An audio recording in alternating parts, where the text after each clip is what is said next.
Good morning, नमस्कार। बीजीय व्यंजकों के गुणा एवं भाग, यह अध्याय है, पाठ है ये multiplication and division of algebraic expressions. इसके अंतर्गत मैंने प्रश्न लिया है कि भागफल ज्ञात कीजिए एवं बताइए कि क्या भाजक भाज्य का ये गुणनखंड है। इसके अंतर्गत मैंने दो प्रश्न लिए हैं। ये प्रश्न मैंने छत्तीसगढ़ पाठ्य पुस्तक निगम वहाँ किताब से मैंने ये प्रश्न लिया है, जरूर ढूंढिएगा। अभी ये प्रश्न वहाँ है, अभी इस किताब में है, और ये वीडियो हम छत्तीसगढ़ जारी कर रहे हैं। कक्षा 8वीं के विद्यार्थियों के लिए है ये।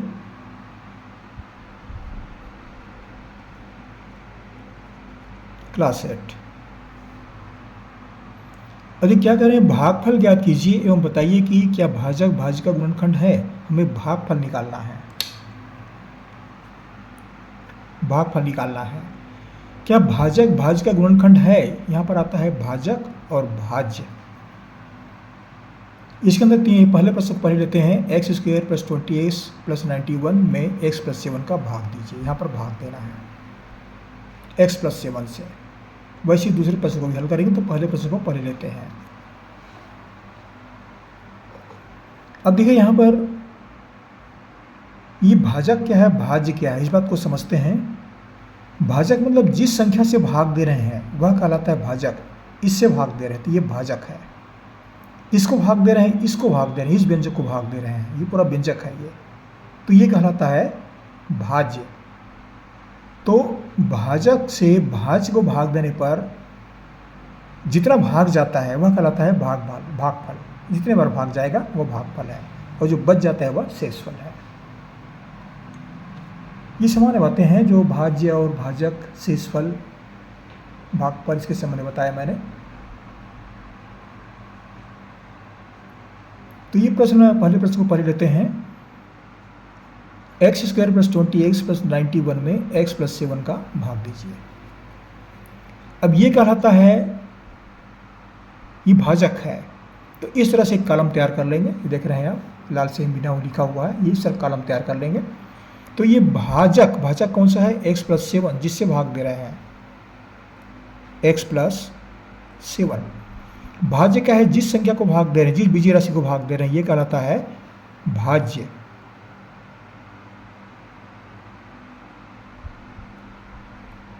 X square plus 20x plus 91। यहाँ पर इस बीजीय व्यंजक को इससे भाग देने पर जितना भाग आएगा यहाँ पर लिखेंगे भागफल, ये भागफल कहलाएगा। जो बच जाएगा शेषफल है। अब देखिए, इस व्यंजक का, ये बीजीय व्यंजक का पहला पद कौन सा है, ये पहला पद है, ये दूसरा पद है, तीसरा पद है। इसको घात के अनुसार पहचानते हैं। x का घात 2 है, यहाँ पर x घात 1 है, यहाँ पर x घात 0 है, तो बड़ी घात को पहले भाग देते हैं।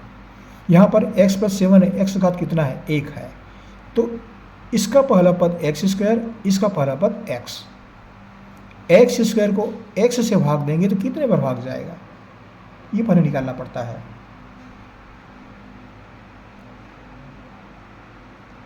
एक्स स्क्वायर को x से भाग देंगे, ये कितने बार जाएगा, एक्स स्क्वायर मतलब x गुणित x बटा x। ये x से x कट जाता है, क्या बचता है x, तो यहाँ पर x बार भाग जाएगा, इतने बार भाग जाएगा। अब x को x प्लस 7 से गुणा करते हैं, ये दूसरा काम है, ये पहला काम हुआ। दूसरा काम क्या है, x को हम गुणा करेंगे x प्लस 7 से, तो ये क्या मिला, x गुणित x बराबर एक्स स्क्वायर, और x इंटू 7 बराबर 7x, ये मिला। तो x इंटू x ये हुआ एक्स स्क्वायर, x इंटू 7 ये हो गया 7x,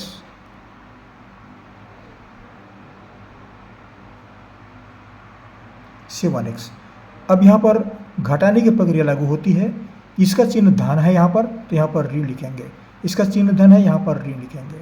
यहाँ ऋण है तो यहाँ धन होगा, यहाँ ऋण यहाँ धन होगा, चिन्ह में परिवर्तन होता है। ऋण का धन, धन का ऋण, ये दोनों समान राशियाँ कट जाएंगे, बराबर है ये। अब 7x का चिन्ह यहाँ पर धन दिख रहा है, तो अब ये ऋण हो गया, ऋण पढ़ेंगे इसको। 20x ऋण 7x ऐसा पढ़ेंगे, तो 20 में 7 गया 13x। अब 91 को नीचे उतारते हैं, इसका चिन्ह क्या है, ये बड़ी राशि है, इसका चिन्ह आएगा धन। इतना काम हो गया। अब फिर देखते हैं कि ये फिर से एक व्यंजक मिला हमको, बीजी व्यंजक है 13x + 91। इस बीजी व्यंजक को, इसका पहला पद कौन सा है, 13x। 13x को हम इसके पहले पद x से भाग देंगे।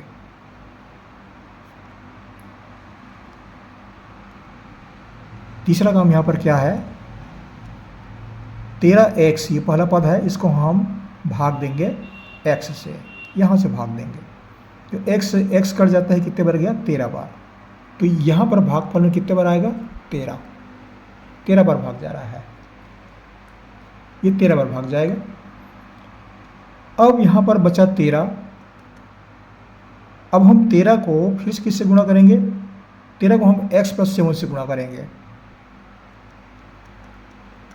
बराबर कितना मिला, 13 × x 13x और 13 × 7 91, 13 × 7 13 × 7 91। तो ये हो गया 13 × x 13x धन 13 × 7 91। घटाते हैं, यहाँ पर ऋण आएगा, ये धन के नीचे फिर ऋण आएगा, यहाँ पर धन छिपा हुआ लिख देते हैं। इसका चिन्ह ऋण हो गया, इसका चिन्ह धन है, दोनों बराबर राशियाँ कट जाते हैं। ये धन 91 है, इसका चिन्ह धन है, तो ये ऋण हो गया, तो 91 ऋण 91 ऐसा पढ़ेंगे इसको, तो ये भी शून्य हो गया, कट गया ये। शेषफल क्या बचा, शेषफल बराबर 0, ये 0 है ये। अब यहाँ पर उत्तर क्या आया,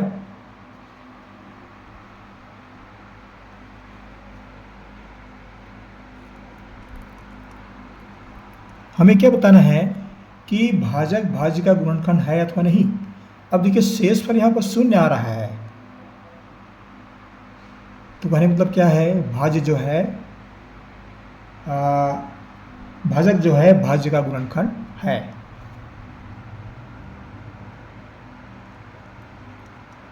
भाजक भाजक है ये, भाजक भाज्य का गुणनखंड है। ये कैसे पता चला, शेषफल 0 है, इसलिए हम कह रहे हैं 0 मतलब पूरा भाग जा रहा है।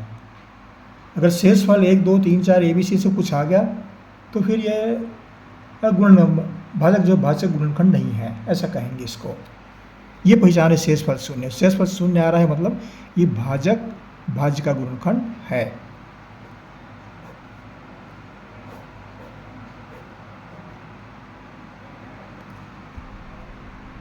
अब दूसरे प्रश्न पर आते हैं। ये दूसरा प्रश्न है। अब यहां पर फिर हम भाजक कौन सा है, भाजक है x ऋण 6 और भाज्य है x² - 5x - 6। यहाँ पर भागफल का कॉलम आएगा। फिर से दिखाते हैं। इस प्रश्न को ले रहे हैं हम, x - 6 से भाग दीजिए।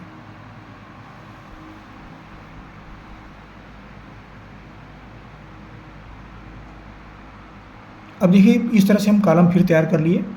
ये भाज्य का कॉलम है, ये भाज्य का है और ये भागफल का है। अब फिर पहले पद पर ध्यान देते हैं। इसमें x⁻2 x⁻1 x⁻0, तो बड़ी घात को पहले भाग देते हैं। इसका बड़ी भाग यहाँ पर 1 है, इसे x⁻0 है, तो इसका पहला पद, इसका पहला पद x² को x से भाग देंगे। x² बटा x, x² को लिख सकते हैं x × x बटा x। कितने भाग गया, x बार, तो यहाँ पर x बार भाग जाएगा, x लिखेंगे। अब x को x ऋण 6 से गुणा करेंगे तो x × x बराबर हुआ x²। ऋण है तो ये ऋण चिन्ह आ गया। अब 6 को x से गुणा करेंगे तो ये हो गया 6x। अब घटाते हैं, घटाते समय चिन्ह में परिवर्तन होता है, यहाँ पर धन छिपा हुआ है तो यहीं पर ऋण लिखेंगे, यहाँ ऋण है तो यहाँ नीचे में धन आएगा। अब एक्स स्क्वायर, इसका चिन्ह ऋण हो गया, x square minus x square ऐसा पढ़ेंगे इसको, तो ये बराबर है घट जाएगा ये। अब ये ऋण 5x और इसको पढ़ेंगे हम धन 6x, ऋण नहीं पढ़ेंगे, धन 6x हुआ, ये बड़ी राशि है तो इसकी इसमें से ये घट जाएगा, तो क्या बचेगा धन 1x। ये ऋण 6 है, नीचे उतारते हैं, नीचे ले आया। अब ये भी एक बीजी व्यंजक बन गया, बीजी व्यंजक है। अब इसका पहला पद 1x है, इस x को भाग देंगे, 1x में से x को भाग देंगे, ये x कट जाएगा, कितने भाग जाएगा एक बार। तो यहाँ पर ये धन चिन्ह है तो ये धन चिन्ह आएगा, धन 1 है, इसको x से गुणा करेंगे तो यहाँ पर बच गया x। ऋण चिन्ह है, इसको यहाँ पर लाते हैं और 1 गुणित 6, 1 छक्का 6, इसका चिन्ह धन है। फिर घटाते हैं तो यहाँ पर ऋण लिखेंगे, यहाँ पर धन लिखेंगे, चिन्ह में परिवर्तन होता है घटाते समय। ये दोनों बराबर हुए, इसका चिन्ह ऋण हो गया, इसको पढ़ेंगे 1x ऋण 1x, तो ये कट जाएगा। ये ऋण 6 धन 6 हो गया, इसको ऋण 6 नहीं पढ़ेंगे, इसका चिन्ह धन हो गया, ऋण 6 धन 6, दोनों बराबर कट जाएंगे। बराबर कितना मिला, शेषफल 0।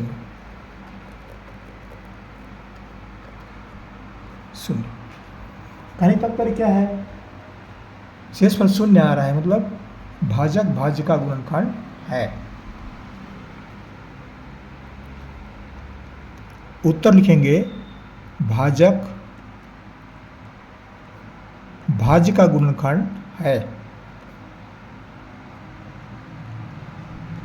ऐसा किस तरह पहचानते हैं, शेषफल 0 है, इसलिए अगर शेषफल 0 नहीं आता तो भाजक भाज्य का गुणनखंड नहीं होगा, जिसकी पहचान है शेषफल 0। और ये इस प्रश्न का उत्तर है।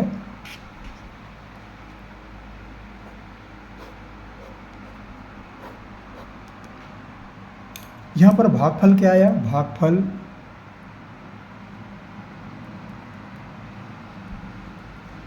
भागफल बराबर है x + 1।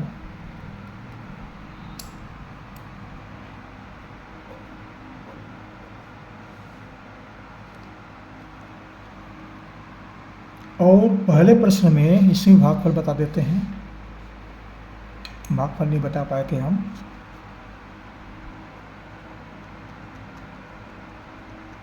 भागफल बराबर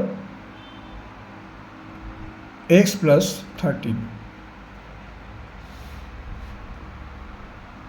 ये भागफल है।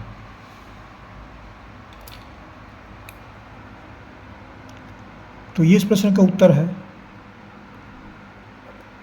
इस तरह से बीजी व्यंजक के जो भाग की प्रक्रिया है अपनाई जाती है, पढ़ी जाती है। ये कक्षा 8वीं विद्यार्थियों के लिए था। आशा करता हूँ कक्षा 8वीं विद्यार्थी आसानी समझेंगे, लाभान्वित होंगे। जरूर पढ़िएगा। आप हमारी से बहुत बहुत शुभकामनाएं पढ़ते रहिए। हमारे चैनल जरूर सब्सक्राइब कर दीजिएगा, सब्सक्राइब करना ना भूलें, अवश्य कर दीजिएगा। आप हमारी से बहुत बहुत शुभकामनाएं पढ़ते रहिए। अगले वीडियो में फिर मुलाकात होगी, फिर पढ़ेंगे, फिर से कोई नया गणित लेकर के आएंगे आपके लिए। Thank you.